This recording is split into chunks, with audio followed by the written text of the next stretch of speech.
Good morning. मैं लोकेश चौधरी, आप सबका ऑनलाइन क्लासेज में स्वागत है। लास्ट वीडियो में हमने पढ़ा था केमिकल काइनेटिक्स, रासायनिक बंधगति का जो इंट्रोडक्शन है, इसकी परिभाषा है तथा इससे रासायनिक अभिक्रिया का जो वेग है, औसत वेग, तात्क्षणिक वेग, इन सब का अध्ययन किया था। ठीक है, अब आगे है अभिक्रिया का रस समीकरण वित्तीय गुणांक ज्ञात करना। देखो, किसी भी रासायनिक अभिक्रिया का जो वेग है, वेग ज्ञात करने के लिए किसी रासायनिक अभिक्रिया में भाग लेने वाले किसी एक अभिकारक या किसी एक उत्पाद की सांद्रता में परिवर्तन का अध्ययन करते हैं। इसके आधार पर किसी अभिक्रिया के वेग का निर्धारण किया जाता है। ठीक है, अब है अभिक्रिया का रस समीकरण वित्तीय गुणांक, यानी कि किसी भी रासायनिक अभिक्रिया के लिए रस समीकरण वित्तीय गुणांक ज्ञात करने के लिए सबसे पहली शर्त है कि दी गई रासायनिक अभिक्रिया संतुलित यानी कि बैलेंस अभिक्रिया होनी चाहिए। यानी कि अभिक्रिया कैसे होनी चाहिए? बैलेंस होनी चाहिए। दूसरा है रासायनिक अभिक्रिया के दौरान अभिकारकों के लुप्त होने की दर तथा उत्पादों के बनने की दर समान होती है। यानी कि दूसरी शर्त यह है कि किसी भी रासायनिक अभिक्रिया में अभिकारकों के लुप्त होने की दर तथा उत्पाद के बनने की दर क्या होती है? समान होती है। तथा तीसरा है, हम रस समीकरण वित्तीय गुणांक से किसी रासायनिक अभिक्रिया का औसत वेग तथा तात्क्षणिक वेग ज्ञात कर सकते हैं।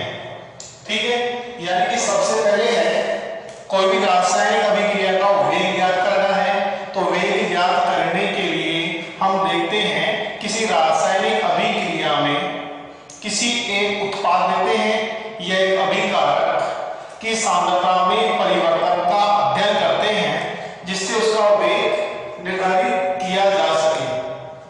फिर है अभिक्रिया का रस समीकरण वित्तीय गुणांक ज्ञात करने के लिए सबसे पहले रासायनिक अभिक्रिया संतुलित होनी चाहिए, यानी कि अभिकारक और उत्पाद दोनों में अणुओं की संख्या क्या होनी चाहिए? समान होनी चाहिए।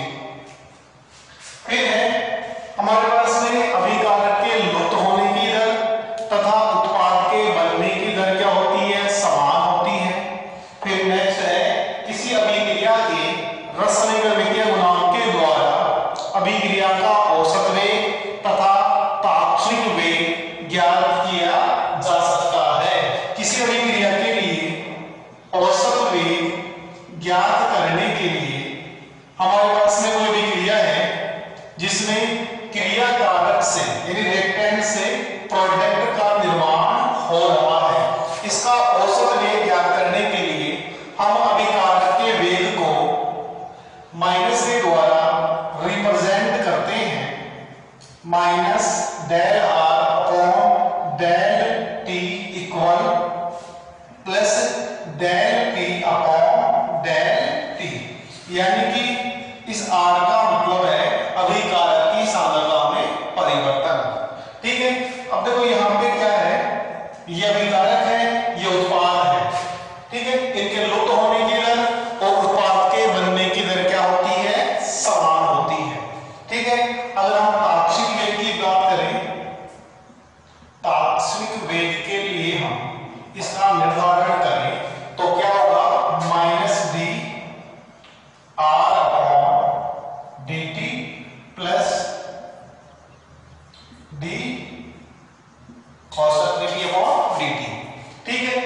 ये हमारे पास में है तात्विक वेग। ठीक है, अब हमारे पास में कोई भी एग्जांपल है, उस एग्जांपल में किस प्रकार उसका हम रस समीकरण के गुणांक ज्ञात करते हैं, उसका अध्ययन करते हैं। माना कोई भी क्रिया निम्न प्रकार है, जैसे भी क्रिया है, एग्जांपल है H2 प्लस I2 और 2HI। ठीक है, इस अभिक्रिया के लिए रस समीकरणितीय गुणांक ज्ञात करने के लिए ये हमारे पास में अभिकारक के अणु है और यह उत्पाद के अणु है। ठीक है, तो इसमें ज्ञात करने के लिए -d H2 अपॉन dt बराबर -d I2 माइनस dt बराबर plus 1/2 d HI upon dt। यह इस रासायनिक अभिक्रिया के लिए रस समीकरणितीय गुणांक है, जिसको हम आसानी से लिख सकते हैं। लिखने के लिए सबसे पहले ये अभिकारक के अणु हैं, अभिकारक के अणुओं के साथ में ऋणात्मक चिन्ह लगाते हैं, जबकि जो हमारे पास में उत्पाद के अणु हैं उनके साथ धनात्मक चिन्ह लगाते हैं। ठीक है, ये हमारे पास में d/dt सबके साथ ले लेंगे। अब यहाँ पे H2 हमारे पास में इसका एक ही अणु है। ठीक है, जो अणुओं की संख्या होती है उसको हम बड़े में ले लेते हैं। ठीक है, d/dt कोष्टक में H2 बराबर, फिर I2 के लिख लेंगे तो -d/dt कोष्टक में I2 बराबर, उत्पाद के लिए हम क्या लगाएंगे, पॉजिटिव साइन लगाएंगे। फिर हमारे पास में यहाँ पे 2 है तो 1/2 d, फिर कोष्टक में HI/dt। इस प्रकार हम किसी भी रासायनिक अभिक्रिया के लिए रस समीकरणितीय गुणांक लिखा जा सकता है। जैसे हमारे पास में है PCl3 प्लस Cl2 PCl5 हो, तो इसके लिए भी हम सेम इसी प्रकार हम रस समीकरणितीय गुणांक ज्ञात कर सकते हैं। अन्य एग्जांपल देखते हैं हम।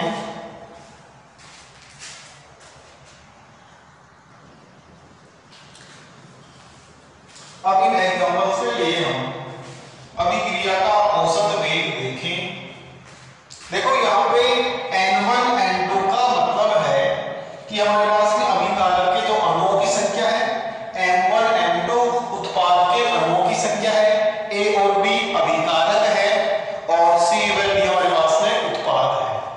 ठीक है, इनका यानी कि इनका हमें रस समीकरणितीय गुणांक ज्ञात करें तो क्या होगा, देखो -1/N1d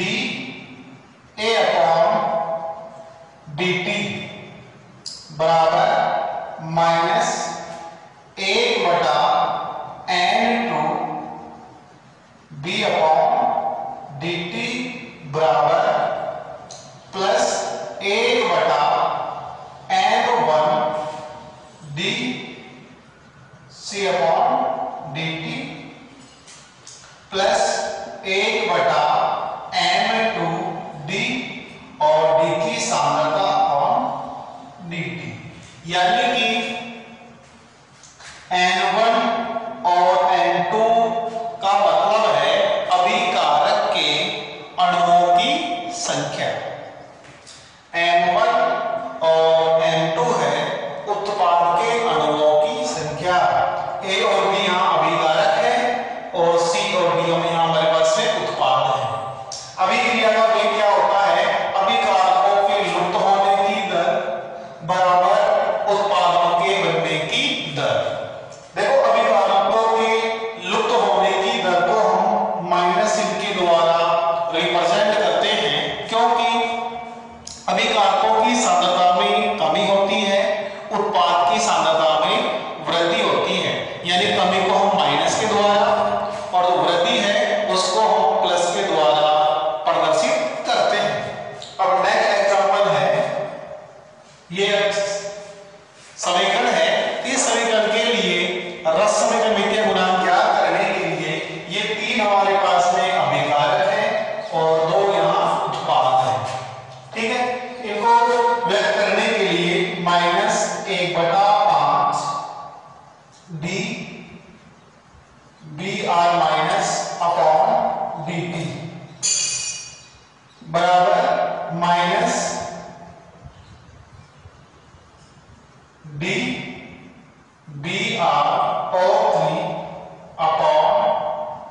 dt बराबर -1/6 H प्लस आयन की सांद्रता बटे dt बराबर +1/3 Br2 की सांद्रता अपॉन dt 1/3 dH2 की सांद्रता dt।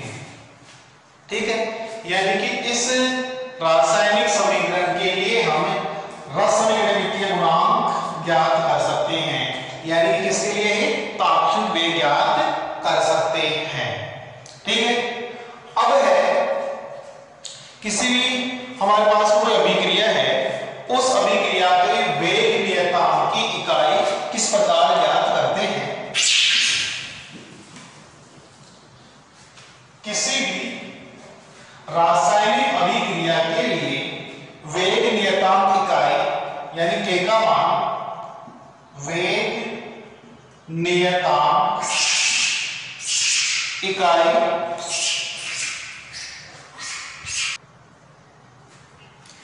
वेग नियतांक इकाई k का मान ज्ञात करने का सूत्र है मोल प्रति litre 1 - n into second inverse. ठीक है, यहां n का मान है कोटि, यानी कि अभिक्रिया की कोटि कितनी है उसके आधार पर लेते हैं। पहला है शून्य कोटि अभिक्रिया के लिए, शून्य कोटि अभिक्रिया के लिए वेग नियतांक इकाई। ठीक है, शून्य कोटि अभिक्रिया के लिए n का मान होता है 0, n बराबर 0। k का मान क्या करना है, यानी इसको हम k0 ले लेंगे। ठीक है, मोल प्रति लीटर 1 - 0 इंटू सेकेंड इनवर्स, तो k0 बराबर mole into litre inverse into second inverse. ये है शून्य कोटि अभिक्रिया के लिए वेग नियतांक इकाई। इसी प्रकार दूसरा है प्रथम कोटि अभिक्रिया के लिए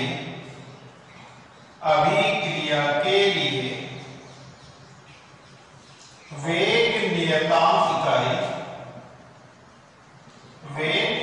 नियतांक इकाई। ठीक है, इसके लिए n का मान होता है 1। प्रथम कोटि अभिक्रिया के लिए n का मान 1, द्वितीय कोटि अभिक्रिया के लिए n का मान 2 और शून्य कोटि अभिक्रिया के लिए n का मान 0। ठीक है, अब देखो आगे k1 बराबर मोल प्रति लीटर 1 - 0 था और 1 - 1 इंटू सेकेंड इनवर्स, तो k1 बराबर मोल प्रति लीटर की जो पावर है वो कितनी होगी 0। और किसी भी संख्या के लिए यदि पावर का मान 0 होता है तो उसका मान 1 माना जाता है, यानी इसका मान कितना होगा 1 हो जाएगा, यानी k1 सेकंड इनवर्स, यानी कि प्रथम कोटि अभिक्रिया की जो वेग नियतांक इकाई है वो होती है सेकंड इनवर्स। ठीक है, अब है द्वितीय कोटि अभिक्रिया के लिए, द्वितीय कोटि अभिक्रिया के लिए वेग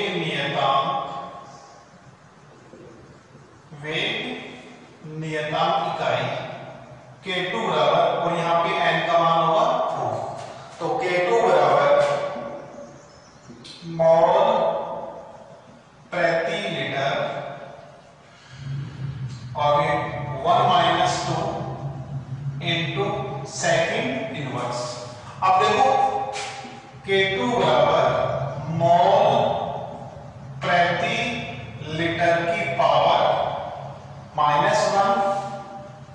इंटू सेकेंड इनवर्स है। अब पावर -1 है, मोल को नीचे ले लेते हैं, लीटर को ऊपर ले लेंगे, तो K2 का मान हो सकता है लीटर इंटू मोल इनवर्स और सेकेंड इनवर्स। ये है द्वितीय कोटि की अभिक्रिया के वेग नियतांक की इकाई। यानी कि एग्जाम में कई बार डायरेक्ट पूछ लेता है शून्य कोटि अभिक्रिया के लिए वेग नियतांक इकाई लिखो, या दे दे द्वितीय कोटि अभिक्रिया के लिए वेग नियतांक इकाई पूछ ले तो हम डायरेक्ट इस फॉर्मूले से ज्ञात कर सकते हैं। ठीक है, और किसी भी रासायनिक अभिक्रिया में n का मान है, n का मान 3 से अधिकतम नहीं होता है, क्योंकि उसमें केवल एक साथ 3 ही अणु एक साथ टक्कर कर सकते हैं। ठीक है, आगे है नेक्स्ट टॉपिक अणु संख्यता। अणु संख्यता क्या होती है वो देखो।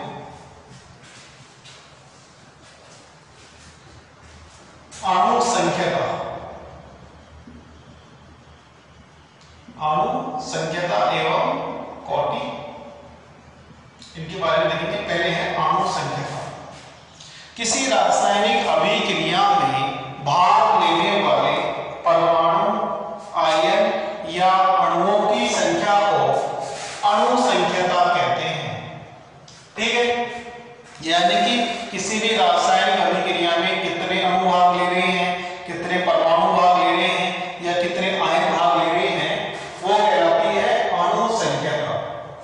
अणु संख्यता का मान कभी भी शून्य नहीं होता, यानी कि कोटि का मान शून्य हो सकता है, लेकिन कभी भी अणु संख्यता का मान शून्य नहीं होगा। इसका मान भिन्नात्मक, इसका मान भिन्नात्मक भी नहीं होता, यानी कि अणु संख्यता का मान पूर्णांक में होता है, यानी कि पूर्ण संख्या में इसका मान होता है। ठीक है, कोटि का मान यानी कोटि का मतलब ये है किसी रासायनिक अभिक्रिया में अभिकारक के कितने अणुओं की सांद्रता में परिवर्तन होता है, उसे हम कहते हैं कोटि। ठीक है, और कई बार हमारे पास में सूर्य के प्रकाश की उपस्थिति में होने वाली रासायनिक अभिक्रियाओं में अभिकारकों की सांद्रता में परिवर्तन नहीं होता। ठीक है, यानी शून्य घातांक के समानुपाती होता है, तो शून्य कोटि की अभिक्रियाएं कहलाती हैं। यानी कोटि का मान शून्य हो सकता है, लेकिन कभी भी अणु संख्यता का मान शून्य नहीं होगा। ठीक है, यानी कोटि का मान पॉइंटों में, भिन्नों में हो सकता है, लेकिन अणु संख्यता सदैव किस में रहेगी, पूर्णांक में रहेगी। हाँ, कोटि का मान कभी भी 3 से अधिक नहीं होता, क्योंकि 3 से अधिक अणुओं में टक्कर होने के पश्चात उनमें उत्पाद बनने की संभावना कम होती है, क्योंकि टक्कर के लिए जो प्रभावी टक्कर होनी चाहिए वो मैक्सिमम 3 अणुओं में हो सकती है, उससे अधिक अणुओं में संभावना कम रहती है। ठीक है, अब अणु संख्यता आप देखें, यानी कि कोई भी रासायनिक अभिक्रिया है, जैसे यही है H2 प्लस I2 2HI। इस अभिक्रिया में हम अणु संख्यता देखें, अणु संख्यता का मान कितना रहेगा, एक अणु ये है, एक अणु ये है, इसकी अणु संख्यता कितनी है, 2 है। जैसे N2 प्लस 3H2 और 2NH3। इस रासायनिक अभिक्रिया में अणु संख्यता का मान कितना है, 3 और 1 4, यानी कि कितने अणु भाग ले रहे हैं वो कहलाती है अणु संख्यता। अब यहाँ पे H2 के सामने कोई भी संख्या नहीं है, यानी एक अणु इसका है, एक अणु इसका है, तो अणु संख्या कितनी होगी, 2 होगी। अमोनिया निर्माण की हेबल विधि में नाइट्रोजन का एक परमाणु या नाइट्रोजन का एक अणु और हाइड्रोजन के 3 अणु, यानी 3 और 1 4। ठीक है, यानी कि हमारे पास में और एग्जांपल ले सकते हैं, जिन एग्जांपल में यानी कि जितने अणु भाग ले रहे हैं उसी के आधार पे हम अणु संख्या को लिखते हैं। ठीक है, कोटि का मान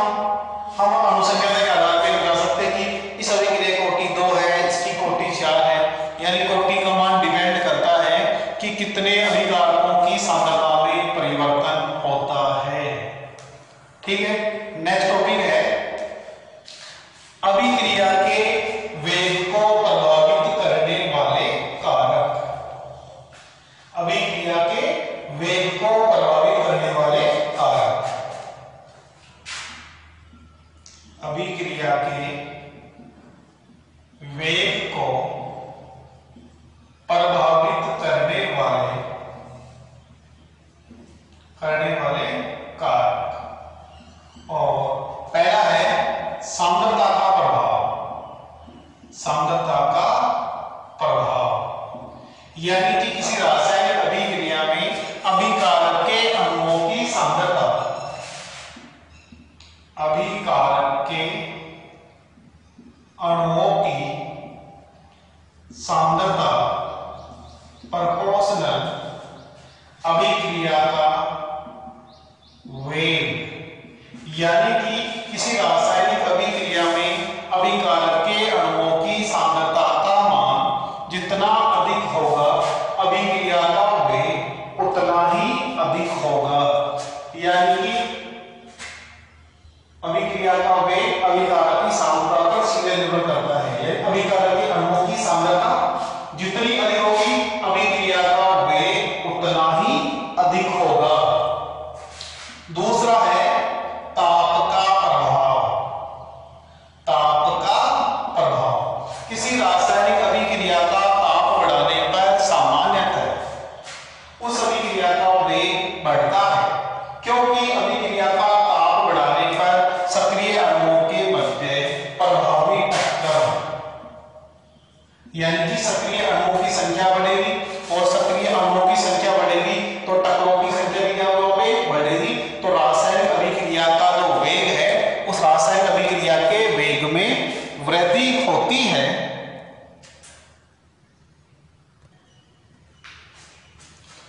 अब देखो, यानी कि अभिक्रिया के वेग को प्रभावित करने वाले कारकों में सांद्रता का प्रभाव, ताप का प्रभाव। ताप का प्रभाव का मतलब यह है किसी रासायनिक अभिक्रिया में ताप बढ़ाने पर उसका वेग बढ़ता है, क्योंकि ताप बढ़ाने पर अभिकारकों की गतिज ऊर्जा में वृद्धि होती है, जिससे प्रति सेकंड टक्करों की संख्या में वृद्धि होगी, जिससे अभिक्रिया का वेग है वो बढ़ेगा। नेक्स्ट, आर्रेनियस के अनुसार किसी रासायनिक अभिक्रिया में यदि 10 डिग्री सेंटीग्रेड ताप में वृद्धि कर दी जाए तो अभिक्रिया का वेग लगभग 2 से 3 गुना बढ़ जाता है। आर्रेनियस सिद्धांत के अनुसार यदि किसी रासायनिक अभिक्रिया का तापमान 10 सेंटीग्रेड बढ़ा दिया जाए तो अभिक्रिया का वेग 2 से 3 गुना बढ़ जाता है। ठीक है। नेक्स्ट है अभिकारक एवं उत्पाद की प्रकृति। अब देखो, रासायनिक अभिक्रिया का जो अभिकारक है उस पर डिपेंड करता है, यानी कि यदि हमारे पास में रासायनिक अभिक्रिया आयनिक अभिक्रिया है, यानी Na+ और Cl- जो पहली अभिक्रिया है वो आयनिक अभिक्रिया है, NaCl का निर्माण हो रहा है। दूसरी अभिक्रिया में 2Na + Cl2 2NaCl बन रहा है, ये अकार्बनिक अभिक्रिया है। तीसरा एसिटिक अम्ल का जल है और ये कार्बनिक अभिक्रिया है। ठीक है। अब इन अभिक्रियाओं के वेग की बात करें तो आयनिक अभिक्रियाओं का वेग आणविक अभिक्रियाओं की तुलना में अधिकतम होता है। यानी कि आणविक अभिक्रिया और आयनिक अभिक्रिया, एक आयन वाली है Na+Cl- में पॉजिटिव नेगेटिव के मध्य अभिक्रिया हो रही है आयनिक अभिक्रिया, ये दोनों कौन सी है? आणविक अभिक्रियाएं हैं। यानी कि आणविक अभिक्रियाओं की तुलना में आयनिक अभिक्रियाओं का वेग अधिकतम होता है। जबकि अकार्बनिक अभिक्रियाओं का वेग कार्बनिक अभिक्रियाओं की तुलना में अधिकतम होता है। सेकंड नंबर की अभिक्रिया कैसी है? अकार्बनिक अभिक्रिया है, यानी कि इसमें किसी भी अभिकारक में उत्पाद में कार्बन नहीं है। तीसरी अभिक्रिया में कार्बन है। यदि तीनों अभिक्रियाओं में अभिक्रिया का वेग देखें, अभिक्रिया के वेग का घटता क्रम देखें तो 1, ये हमारे पास में अभिक्रिया के वेग का घटता क्रम होगा, यानी सर्वाधिक वेग आयनिक का होगा, आयनिक का, फिर अकार्बनिक का और फिर कार्बनिक का। नेक्स्ट है उत्प्रेरकता प्रभाव। कोई रासायनिक अभिक्रिया हो रही है और किसी रासायनिक अभिक्रिया में उत्प्रेरक मिला दिया जाए तो अभिक्रिया के वेग में वृद्धि होती है। ठीक है, अब देखो उत्प्रेरक भी दो प्रकार का हो सकता है, पॉजिटिव और नेगेटिव। जो नेगेटिव वाला है वो अभिक्रिया के वेग में कमी कर सकता है, लेकिन किसी रासायनिक अभिक्रिया में धनात्मक उत्प्रेरक प्रयुक्त करने पर रासायनिक अभिक्रिया के वेग में वृद्धि होती है। जैसे हमारे पास में एस्टर का जल अपघटन करते हैं, ठीक है, और जल अपघटन यदि तनु H2SO4 की प्रेजेंस में की जाए तो एथेनॉल और एसिटिक अम्ल का निर्माण शीघ्रता से होता है। ठीक है, यहाँ पे तनु H2 क्या है? उत्प्रेरक है, यानी कि उत्प्रेरक का मतलब ये है वह रासायनिक पदार्थ जो किसी अभिक्रिया के वेग में वृद्धि कर देता है और स्वयं के रासायनिक संगठन में कोई परिवर्तन नहीं होता, लास्ट में शेष ऐसे ही बन जाता है, उसे हम कहते हैं उत्प्रेरक। ठीक है, उत्प्रेरक किसी रासायनिक अभिक्रिया को प्रारंभ नहीं करता, केवल किसी रासायनिक अभिक्रिया के वेग में परिवर्तन करता है। धनात्मक है तो वेग को बढ़ा देगा, ऋणात्मक है तो वेग को कम कर देगा। ठीक है, यानी कि एस्टर का जल अपघटन करने पर यदि तनु H2SO4 की प्रेजेंस में नहीं लेंगे तो अभिक्रिया बहुत ही धीमी गति से संपन्न होगी, लेकिन तनु H2SO4 प्रयुक्त करने पर एसिटिक अम्ल और एथेनॉल का निर्माण शीघ्रता से होता है। नेक्स्ट है अभिकारक का पृष्ठीय क्षेत्रफल। अभिकारक का पृष्ठीय क्षेत्रफल, यानी कि किसी रासायनिक अभिक्रिया में अभिकारक का पृष्ठीय क्षेत्रफल जितना अधिक होगा, अभिकारक का पृष्ठीय क्षेत्रफल जितना अधिक होगा, अभिक्रिया का वेग उतना ही अधिक होगा। ठीक है, यानी कि अभिकारक का पृष्ठीय क्षेत्रफल जितना ज्यादा होगा तो वहां पे प्रति सेकंड टक्कर होने की संभावना उतनी अधिक होगी और अभिक्रिया तीव्र वेग से संपन्न होगी। ठीक है, जैसे मैं एग्जांपल की बात करें कि हमारे पास में कोई लकड़ी है, उस लकड़ी के छोटे छोटे टुकड़े करके जलाएं, यानी लकड़ी के छोटे छोटे टुकड़ों को जलाने पर और एक बड़ी लकड़ी को जलाएंगे तो टुकड़े जल्दी शीघ्रता से जलते हैं, क्योंकि वहां पे लकड़ी का जो पृष्ठीय क्षेत्रफल है वो वहां पे क्या होगा? अधिकतम होगा। ठीक है, और पृष्ठीय क्षेत्रफल, अभिकारक का पृष्ठीय क्षेत्रफल जितना अधिक होता है अभिक्रिया का वेग उतना ही अधिक होगा। ठीक है, नेक्स्ट है विकिरणों का प्रभाव। विकिरणों का प्रभाव लास्ट कारक है। यदि किसी रासायनिक अभिक्रिया में यदि कोई रासायनिक अभिक्रिया हो रही है और कोई रासायनिक अभिक्रिया प्रकाश विकिरणों hν प्रकाश विकिरणों की उपस्थिति में संपन्न होती है तो अभिक्रिया के वेग में वृद्धि होगी। जैसे अभिक्रिया है H2 + Cl2, H2 + Cl2, 2HCl का निर्माण होता है। एक अभिक्रिया अंधेरे में हो रही है और H2 + Cl2 और ये सूर्य के प्रकाश की उपस्थिति में Hν की प्रेजेंस में होगी, तो ये अभिक्रिया बहुत ही धीमी गति से और ये तीव्र गति से यानी कि यदि आपके पास में H2 और Cl2 का जो संयोग हो रहा है, अगर इस रासायनिक अभिक्रिया को अंधेरे में संपन्न की जाए तो अभिक्रिया का वेग बहुत ही न्यूनतम होगा, अभिक्रिया बहुत ही धीरे धीरे संपन्न होगी। लेकिन इसी रासायनिक अभिक्रिया में सूर्य का प्रकाश या प्रकाश विकिरणों को प्रयोग करने पर अभिक्रिया के वेग में क्या होती है, वृद्धि होती है। यानी कि सूर्य के प्रकाश में उपस्थिति में H2 और Cl2 की जो अभिक्रिया है वो तीव्र वेग से संपन्न होगी। ठीक है, अब बाकी जो कोटि आगे अभिक्रिया की कोटि, शून्य कोटि अभिक्रिया जो अपन नेक्स्ट वीडियो में पढ़ेंगे। आज के लिए इतना ही पर्याप्त है। धन्यवाद।